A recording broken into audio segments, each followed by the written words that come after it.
পশ্চিমবঙ্গ ইস্যুতে বাংলাদেশের বক্তব্য প্রত্যাখ্যান করেছে ভারত।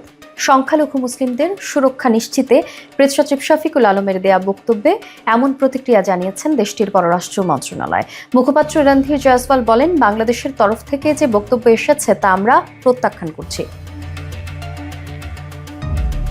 ওয়াকফ আইন ঘিরে অতি সম্প্রতি ভারতের পশ্চিমবঙ্গ রাজ্যে যে সহিংসতা ঘটল তা নিয়ে বাংলাদেশের মন্তব্যকে অযৌক্তিক বলে উল্লেখ করেছে ভারত। সম্প্রতি পশ্চিমবঙ্গের সহিংসতায় উদ্বেগ জানিয়ে অন্তর্বর্তী সরকারের প্রধান উপদেষ্টা প্রেস সচিব শফিকুল আলম এক সংবাদ সম্মেলনে বলেন, পশ্চিমবঙ্গের সংখ্যালঘু মুসলিমদের সুরক্ষা নিশ্চিতে প্রয়োজনীয় সব পদক্ষেপ নেওয়ার জন্য আমরা পশ্চিমবঙ্গ রাজ্য সরকার ও ভারতের কেন্দ্রীয় সরকারের প্রতি আহ্বান জানাচ্ছি।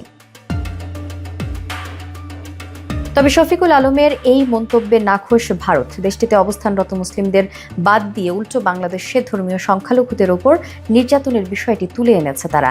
বাংলাদেশে সংখ্যালঘু নির্যাতন ঢাকাতেই বাংলাদেশের পক্ষ থেকে এটি একটি ছলনাপূর্ণ প্রচেষ্টা বলেও উল্লেখ করেন জয়সওয়াল। তিনি আরও উল্লেখ করেন, বাংলাদেশে যেখানে এই ধরনের অপরাধের জন্য দায়ীরা এখনো মুক্তভাবে ঘুরে বেড়াচ্ছে, সেখানে অযৌক্তিক মন্তব্য করা এবং সৎগুণের পরামর্শ প্রদানের পরিবর্তে বাংলাদেশ যদি তার নিজস্ব সংখ্যালঘুদের অধিকার রক্ষার দিকে মনোনিবেশ করে তাহলে আরও ভালো করবে। ভারতের পররাষ্ট্র মন্ত্রণালয়ের পক্ষ থেকে এমন বক্তব্যের ব্যাপারে এখনো কোনো মন্তব্য করেনি বাংলাদেশ। সম্প্রতি বিতর্কিত ওয়াকফ বিল পাশ নিয়ে ভারতের বিভিন্ন স্থানে বিক্ষোভ ও সংঘর্ষ হয়। সবচেয়ে বেশি বিক্ষোভ হয়েছে পশ্চিমবঙ্গে, যার প্রেক্ষিতে প্রেস সচিব এমন মন্তব্য করেন।